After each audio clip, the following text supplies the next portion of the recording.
ओम नमः सिद्धेभ्यः नमो हरिहन्ताणं नमो सिद्धाणं नमो ऐर्याणं नमो वज्रायाणं नमो योगीश्वरसाणं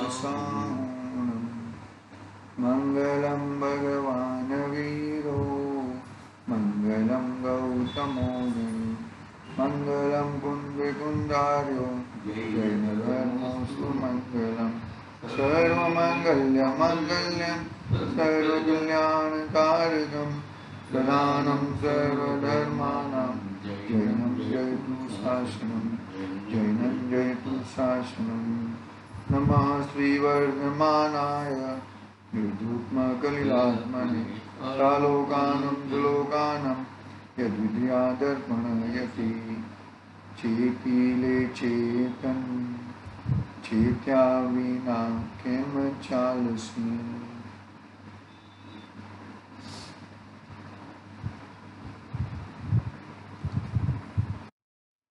आज श्री रत्नकरण सावकाचार्य नामक महान ग्रंथ है। सौंदर्याचार्य देव द्वारा रचित इस महान ग्रंथ में शिक्षाव्रत की चर्चा ने प्रारंभ की थी। शिक्षाव्रत में वैयाव्रत की बात चल रही थी। वैयाव्रत में दान का बहुत बड़ा विश्लेषण के रूप में आचार्य देव ने हमें बताया था। फिर दान के विषयों में 4 दान में जिन के नाम प्रसिद्ध हुए थे वो नाम भी बताया था। वो पढ़ लेता हूँ मैं 118 नंबर का श्लोक के माध्यम से। 4 प्रकार की वैयाव्रत के 4 उदाहरण जानने योग्य हैं। आहार दान के फल में श्रीसेन राजा प्रसिद्ध हुए। औषधि दान के फल में सेठ की पुत्री वृषभ सेना प्रसिद्ध हुई। शास्त्र दान के फल में कौंडेश नाम का ग्वाला जो आगे चलकर केवली बन गया प्रसिद्ध हुआ। और वस्तिका दान अभय दान के फल में शुकर मरकर स्वर्गलोक में महद्विग् होकर प्रसिद्ध हुआ।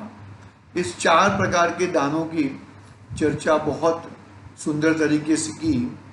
फिर ये दान का प्रकरण थोड़ा संकेलते हैं। आचार्य देव को क्या कहते हैं कि जो किसी भी प्रकार की इच्छा होकर दान, इसीलिए क्या कहते हैं, निर्वांछक होकर दान धर्म करना चाहिए। अपने को किसी भी प्रकार की इच्छा बिगर दान धर्म करना चाहिए। निर्वांछक यानी कि इच्छा बिगर दान धर्म करना चाहिए। अपने को लाभांतराय कर्म के क्षयोपशम से जो धन प्राप्त हुआ है उसमें संतोष करके आगामी विषयों की वांछा नहीं करो। लाभांतराय कर्म के क्षयोपशम से जो धन प्राप्त हुआ है उसी में संतोष करके आगामी विषयों की वांछा न करो। मतलब ये दान दूंगा और मुझे लाभ चाहिए, ऐसी वांछा रहित हमें दान देना चाहिए। पाव भर भी धान मिल जाए, धान यानी कि अनाज, पाव भर भी धान मिल जाए तो उसमें भी दान का हिस्सा निकालना चाहिए। दान के लिए निमित्त धन की वांछा न करो। दान के निमित्त धन की वांछा न करो। वांछा का अभाव हो जाना वह परम दान है। किसी भी इच्छा निरोध तप कहते हैं ना, वैसे ही किसी भी प्रकार की इच्छा नहीं होना उसका नाम दान है और वही तप है। इस प्रकार दान का प्रकरण यहाँ पर अतिथि संविभाग नाम का भी व्रत आगे लेते हैं। इस वैयाव्रत में ही अतिथि संविभाग यानी कि क्या, कि जो अपना भोजन है, अपना भोजन तो पहले एकदम शुद्ध होना चाहिए और अपने शुद्ध भोजन में से अतिथि जिसकी तिथि ना हो, ऐसे कौन है, मुनिराज होते हैं, मुनिराज आते हैं तो अतिथि संविभाग, ऐसे ऐसे मुनिराज के लिए हमें अपने भोजन में से ही मुनिराज को आहार दान की ऐसी व्यवस्था अतिथि संविभाग नाम का व्रत है। देखो मतलब वैया व्रत में ही है, वो भी दान के प्रकरण में ही है, लेकिन अतिथि संविभाग करके नया है, वो है। हमने पढ़ा है, सुना है, वो बात बरोबर है। यहाँ पे पढ़ते हैं हम लोग इसी वैया व्रत को ही अतिथि संविभाग व्रत कहते हैं। इस प्रकार दान का वर्णन किया। अब वैया व्रत में ही जिनेंद्र पूजन का उपदेश करने वाला, वैया व्रत में जिनेंद्र पूजन का उपदेश करने वाला श्लोक कहते हैं। अतिथि संविभाग का व्रत आगे आ चुका है, अतिथि संविभाग में पूरा दान का वर्णन आ गया। अब वैया व्रत में ही जिनेंद्र पूजन का उपदेश करने वाला श्लोक कहते हैं। श्लोक क्रमांक 119 नंबर का श्लोक है, पेज क्रमांक है 197। देखो क्या पढ़ता हूं मैं यहां से, 119 नंबर का श्लोक। देवादिदेव चरणे परिचरणम सर्व दुख निहरणम कामदूहि कामदायिनी परिचिनुया दादृतो नित्यम। क्या कहते हैं यहाँ पे 119 नंबर के श्लोक में, देखो पढ़ता हूं मैं। जो देव जो इंद्रादि उनके अधिदेव अर्थात स्वामी जो अरिहंत देव हैं, उनके चरणों के समीप जो परिचरण अर्थात पूजन वह नित्य ही करना चाहते हैं। कैसी है पूजन? समस्त दुखों का नाश करने वाली, मनोवांछित को पूर्ण करने वाली और काम भाव का नाश करने वाली ऐसी पूजन है। किसकी पूजन? वितरागी देव की, देवशास्त्र गुरु की, हरिहंत भगवान की पूजन। कैसे हरिहंत भगवान? जो इंद्रादि के भी स्वामी हैं, जिनके इंद्र भी जिनके चरण में झुक जाते हैं, ऐसे उनके चरणों के समीप बैठते हैं। ऐसे मन वांछित को पूर्ण करने वाली और काम भाव का नाश करने वाली ये अरिहंत देवों की पूजन करनी चाहिए, ऐसा कहते हैं। देखो भावार्थ, गृहस्थ को नित्य ही प्रथम जिनेंद्र का पूजन करना चाहिए। जिनेंद्र के पूजन समान सर्वोत्तम कार्य दूसरा और कोई है नहीं। जिनेंद्र भगवान की पूजन हमें नित्य नियम पूर्वक हमें पूजन करनी चाहिए और उसके समान दूसरा कोई सर्वोत्तम कार्य है नहीं, ऐसा कहते हैं। यहां पर यहां ऐसा संबंध जानना, कैसा संबंध देखो पढ़ते हैं। जिन्हें किंचित मात्र भी अशुभ कर्म के क्षोभम से मनुष्य तिर्यंचों के समान सप्त धातु में शरीर नहीं प्राप्त है तथा आहार आदि के आधीन क्षुधा तृषा आदि की वेदना मिटाना नहीं है, स्वयं ही कंठ में से अमृत झड़ जाता है, जिससे क्षुधा तृषा से होने वाली वेदना का कष्ट उन्हें नहीं होता, उन्हें बुढ़ापा आता नहीं, रोग होता नहीं इत्यादि कर्मकृत कुछ भी बाधाएं नहीं होने से चारों गतियों के देवों का उत्तम कहते हैं। किसको उत्तम कहते हैं? अरिहंत भगवान को। अशुभ कर्म तो कुछ भी नहीं है, अशुभ कर्म तो पूरे नाश हो गए हैं और मनुष्यों और तिर्यंचों के समान सप्त धातु में उनका शरीर भी नहीं है और आहार आदि के आधीन क्षुधा तृषा आदि की वेदना मिटाना नहीं है, स्वयं ही कंठ में अमृत जड़। किसका कंठ में अमृत जड़ जाता है? स्वर्ग के देवों का। स्वर्ग के देवों को अमृत कंठ में से अमृत जड़ जाता है, जिससे क्षुधा तृषा से होने वाली वेदना का कष्ट भी नहीं होता, उन्हें बुढ़ापा भी नहीं आता, रोग होता नहीं इत्यादि कर्म कुछ भी बाधाएं नहीं होने से चारों गति के देवों को उत्तम कहते हैं। किसमें? चार देव है ना। देव कितने प्रकार के? 4 प्रकार के देव हैं। वैंतर देव, ज्योतिषी देव, વેંતર, જ્યોતિષી, વિમાનવાसी અને भवनवासी। भवनवासी ऐसे 4 प्रकार के देव होते हैं। ज्योतिष, भवनवासी, चौथा वैमानिक।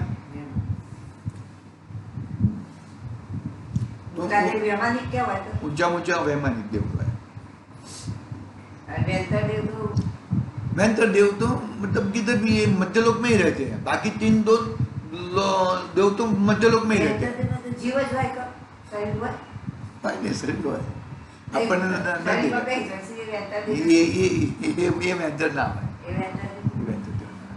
मतलब हमने उनको क्या होता है, वेंतर देव को इधर उल्टा पुल्टा ऐसा कुछ रहता है उनका, ऐसा मन चंचल रहता है बहुत, इसके लिए आगे पीछे ऊपर नीचे काम करते रहते हैं। लेकिन ये वेंतर और ये वेंतर देव अलग होते हैं, और भूत जैसी चीजें है ही नहीं।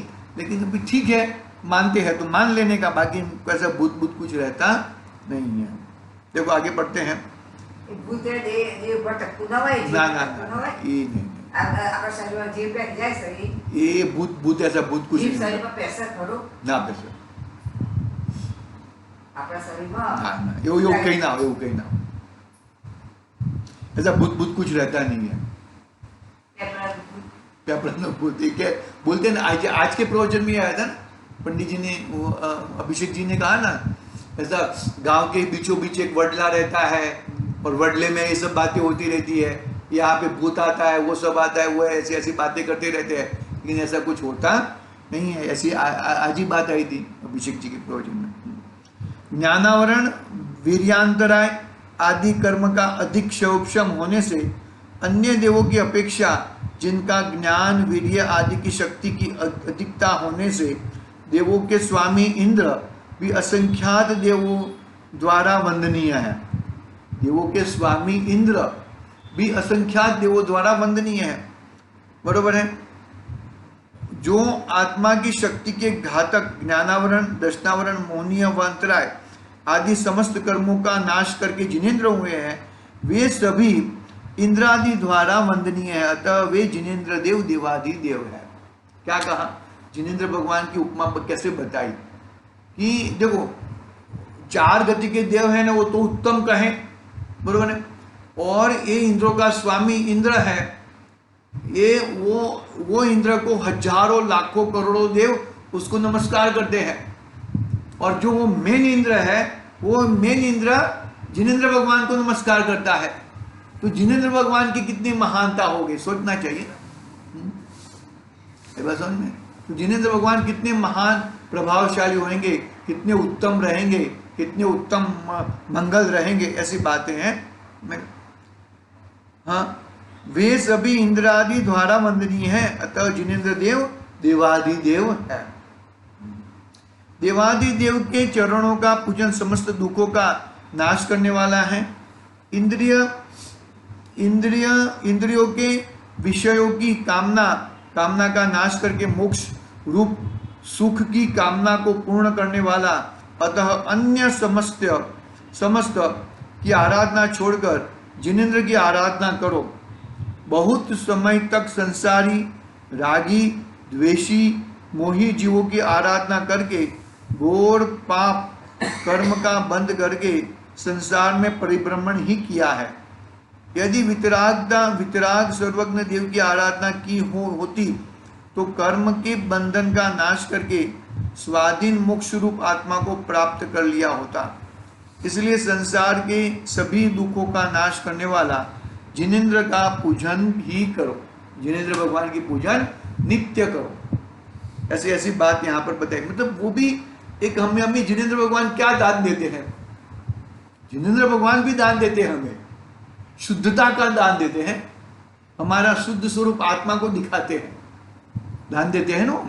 जिनेन्द्र भगवान को देख के हमें कितना आनंद होता है। हम कुंथलगिरी गए थे, कितना आनंद हुआ। कितने जिनेन्द्र भगवान, कितने मंदिरों का दर्शन, कैसे वितरागता, मतलब ऐसे वो वितरागता का दान देते हैं। लेकिन हम वितरागता का दान नहीं लेते। हम क्या लेते हैं? हमको संसार हमारा बढ़िया चले, हमको हमारा बरोबर घर बरोबर ठड़ी ठाम चले, कुछ गड़बड़ ना हो जाए, ऐसा हमारा रहता है। बाकी ऐसा कुछ गड़बड़ है भाई? हाँ, यहाँ कोई प्रश्न करता है कि भगवान अरहंत तो आयु पूर्ण करके लोक के अग्रभाग में मुख्य स्थान में है। क्या कहें, यहाँ कोई प्रश्न, कैसा प्रश्न करते हो? भगवान अरहंत तो आयु पूर्ण करके लोक के अग्रभाग में मुख्य स्थान में है। धातु पाषाण के स्थान रूप प्रतिबिंबों में तो आते नहीं, भगवान तो प्रतिबिंबों में आते नहीं। क्या कहते हैं, भगवान तो प्रतिबिंब में आते नहीं। अपनी पूजन स्तवन भी, और वो भगवान अपनी पूजन और स्तवन भी चाहते नहीं है, तथा अपने अनंत ज्ञान सुख में लीन बैठे हैं। अपनी पूजन स्तवन तो भी अभिमान कषाय से दुखी, अपनी बड़ाई का इच्छुक, संसारी राग द्वेष होना, संसारी राग द्वेष सहित हो तो वह चाहता है और वही स्तवन करने से संतुष्ट होता है। भगवान परमेष्टि वितराग अनंत चतुष्टय स्वरूप में लीन है, उन्हें पूजा की चाह नहीं है। भगवान को पूजा की चाह कहाँ है? और हमने क्या प्रश्न खड़ा किया? हमने तो भगवान का प्रतिबिंब विराजमान किया है। भगवान साक्षात तो भगवान सिद्ध लोक में विराजमान है। तो फिर क्या, कैसे, क्या मतलब भगवान तो चाहते नहीं है कि हमारी पूजन करो, हमारी स्तवन करो। हम खुद करते हैं। क्यों खुद करते हैं? कि भगवान आपका गुणगान करके, ऐसे हमारा गुणगान, हमारे में ऐसे गुण है, वो गुणों को हम प्रकट करना चाहते हैं और विशुद्धि करना चाहते हैं। आपके जैसे गुणों का हम पालन करना चाहते हैं। इसके लिए हम भगवान का प्रतिबिंब बनाकर भगवान की पूजा करते हैं। भगवान की मूर्ति है ना, अरिहंत के समान है, मंदिर समोसरण के समान है। ऐसा है, देखो कहते हैं यहाँ पर, देखो अपनी पूजन स्तवन तो जो अभिमान कसाई से दुखी, अपनी बढ़ाई का इच्छुक, संसारी राग द्वेष सहित हो वह चाहता है और वही स्तवन करने से संतुष्ट होता है। भगवान परमेष्टि वितराग अनंत चतुष्टय स्वरूप में लीन है, उन्हें पूजा की चाह नहीं है। वे धातु पाषाण के प्रतिबिंब में आते नहीं है, किसी का उपकार करते नहीं है, किसी का अपकार भी नहीं करते, पूजन स्तवन करने वालों से प्रसन्न होते नहीं है, निंदा करने वालों को द्वेष नहीं करते। फिर किस प्रयोजन से अरिहंत जिनेंद्र की पूजन स्तवन करना चाहिए? जिनेंद्र भगवान तो वितरागी है, वितरागता पूर्ण वितरागी है, न किसी के ऊपर राग है न किसी के ऊपर द्वेष है। तो हम पूजन करके हमें क्या मिलेगा? ऐसा सवाल खड़ा किया सदाशिवदास जी ने। देखो उसका उत्तर देते हैं, उसे उत्तर देते हैं। भगवान वितराग तो पूजन स्तवन चाहते नहीं है, परंतु गृहस्थ के परिणाम शुद्ध आत्मस्वरूप की भावना में रुकते नहीं है। हमारे परिणाम है ना, हमारे आत्मा में रुकते नहीं है। हमारे परिणाम तो धंधे में चले जाएंगे और किधर चले जाएंगे और किधर चले जाएंगे। ऐसे हमारे परिणाम तो भगते रहते हैं, साम्य भाव रूप रहते नहीं है, एक सर के भाव रूप रहते नहीं है।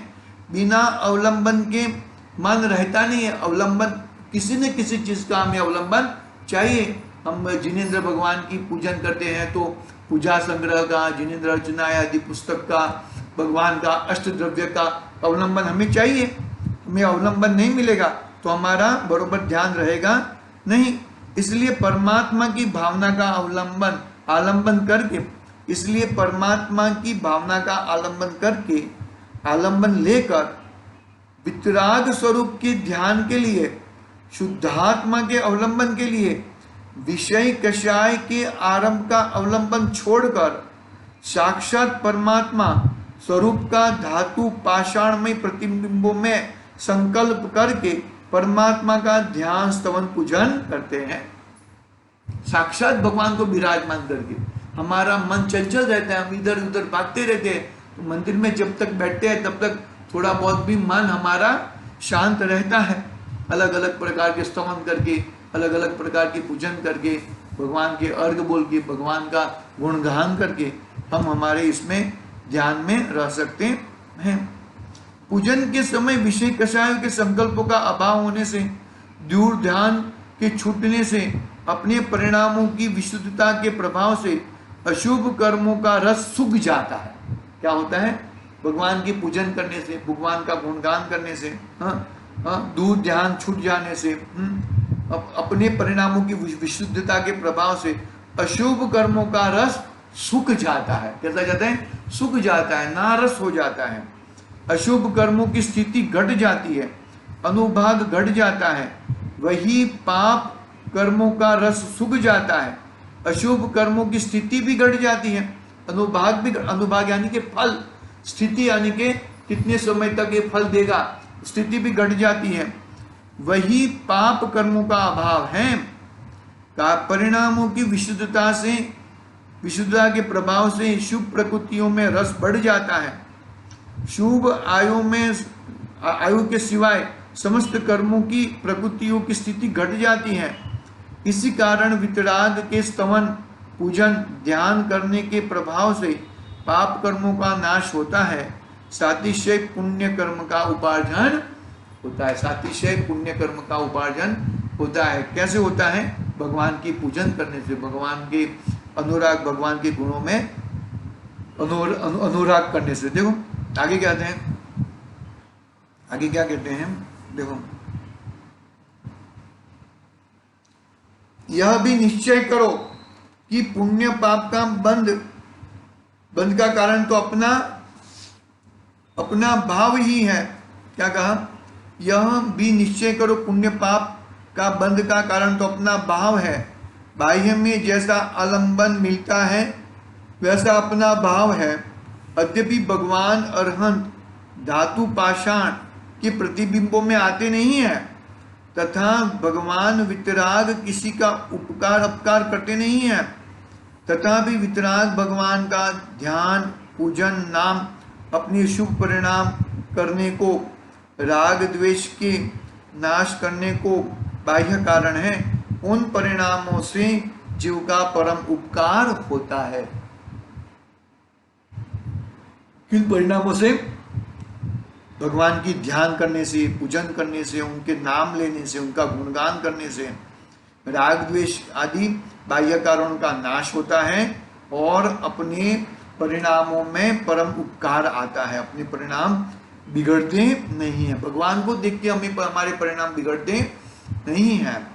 यदि भगवान को देख के वो अपने परिणाम बिगाड़ता है तो उसका जैसा न गुणा किसको कहेंगे? ऐसा है। देखो, जैसे काष्ठ,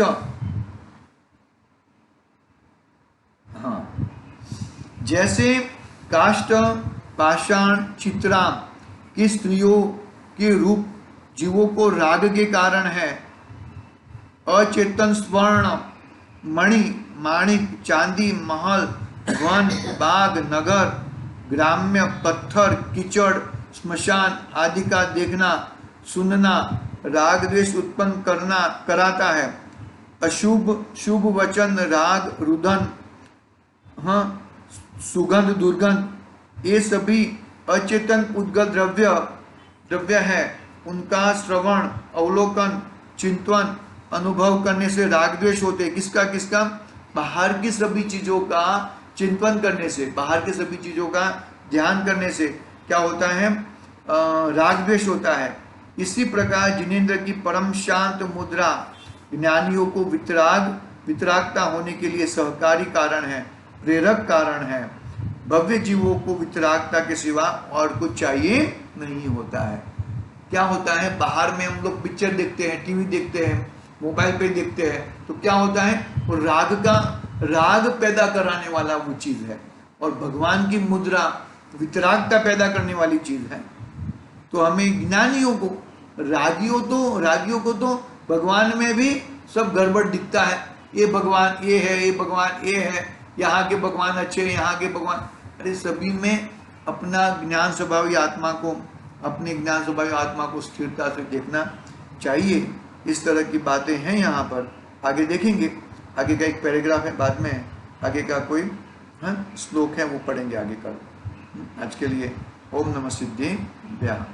निज निधि निज में बताई, यह अनंत उपकार है।